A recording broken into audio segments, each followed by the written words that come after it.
So you know, on my channel and other people's channels, we like to promote other people's creativeness, piece of art, and things that inspire me.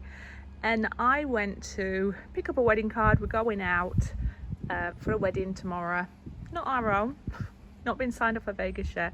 And I saw the craft fair in Hedge End, which I've not seen before, and I went over there and I was drawn to this woman's stall with resin and other acrylic art on there, and it really caught my attention. And I had a mic drop walk away moment where the first time somebody recognized me, even through my mask. But I wanted to take some time to pause and look at the amazing coasters that she has created. You know me, I love colours, and there is some beautiful colour in there. And she said that these are done from dipping, and it looks like there is a coat of resin over there or some kind of varnish, but absolutely stunning. Her name for her business is Monarch Creations. She's even got care instructions on there, and the name is Deborah. And you are going to see a little bit of Deborah, her stall, and how excited she was to have met me. But it was an honour for me to meet her.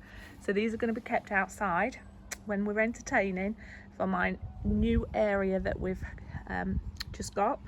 And anyway, I hope you enjoy a little glimpse into what it was. We'd met each other for about, I think, 15 minutes at this stage, and I just told her I was going to be buying these, and she was a little bit shell-shocked that I thought her art, not heart, which it is something that I would want to put within my home. And I absolutely love these, and it was a pleasure to meet you, Deborah.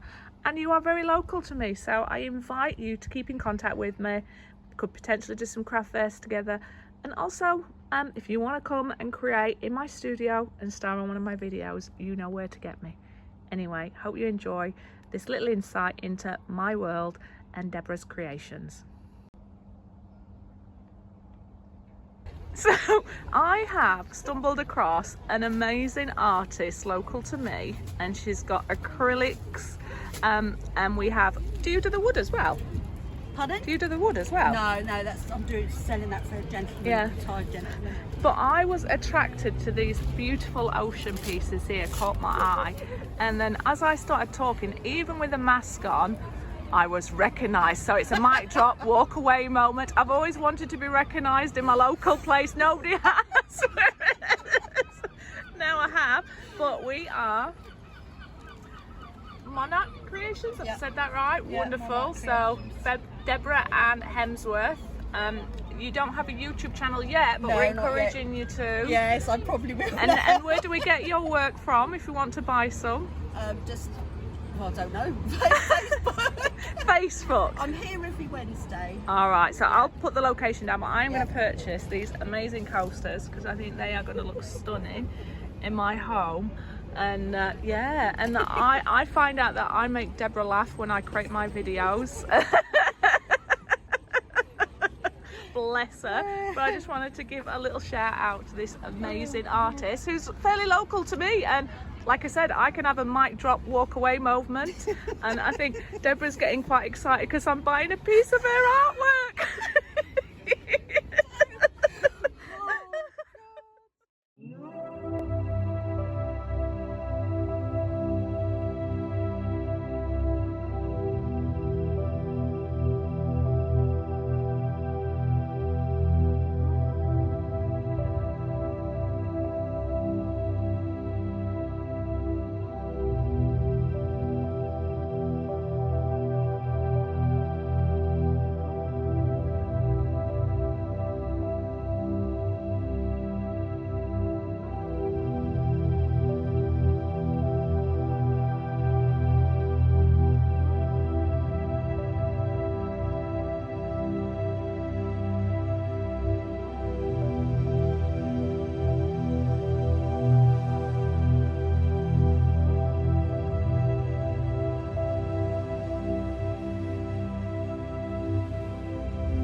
Hi everybody, welcome back to Sharon from Vivid Days. Thank you for choosing to spend some of your valuable time with me. I really appreciate this. I want to take the time to also say a big thank you to each and every one of my members. You are helping me keep sharing my art with you. And also, if you're not a member, maybe consider being a member. If not, just liking, subscribing and sharing is helping me keep putting my art out there with you. So a sincere thank you.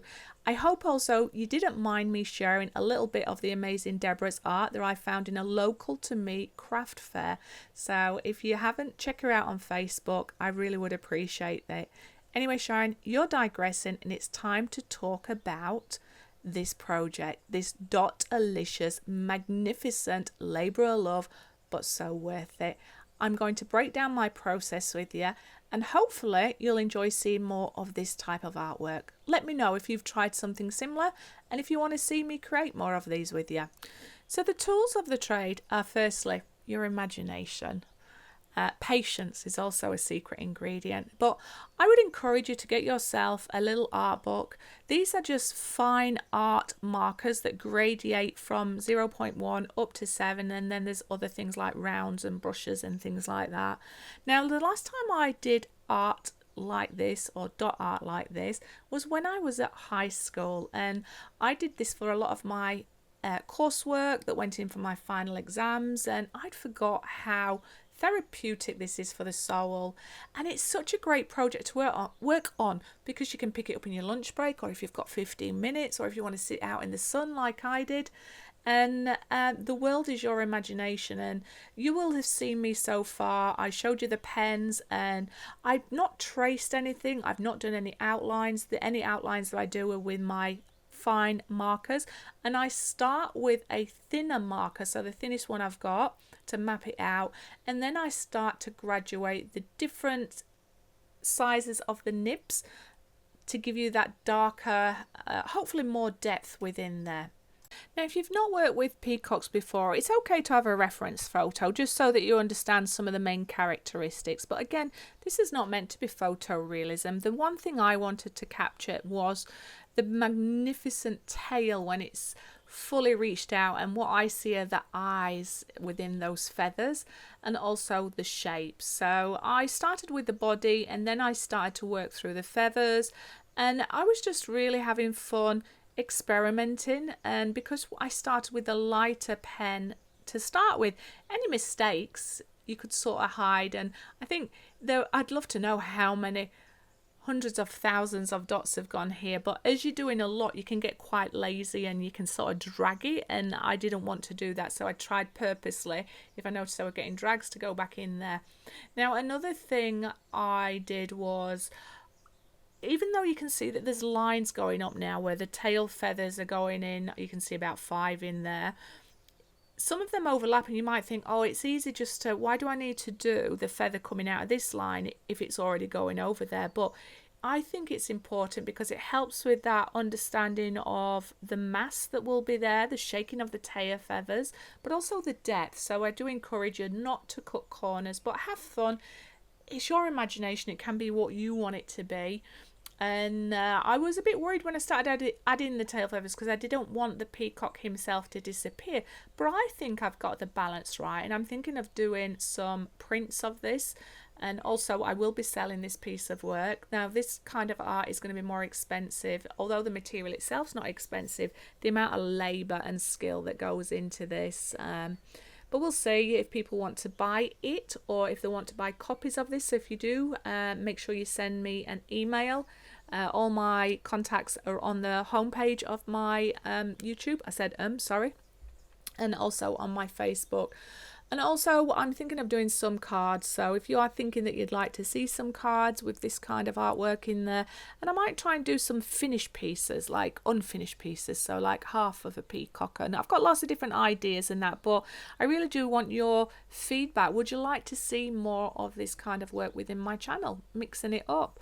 And you know me, I like to try different mediums, whatever I need on my soul, to relax me and to quieten the mind, but also enjoyment and just exploring art in different mediums.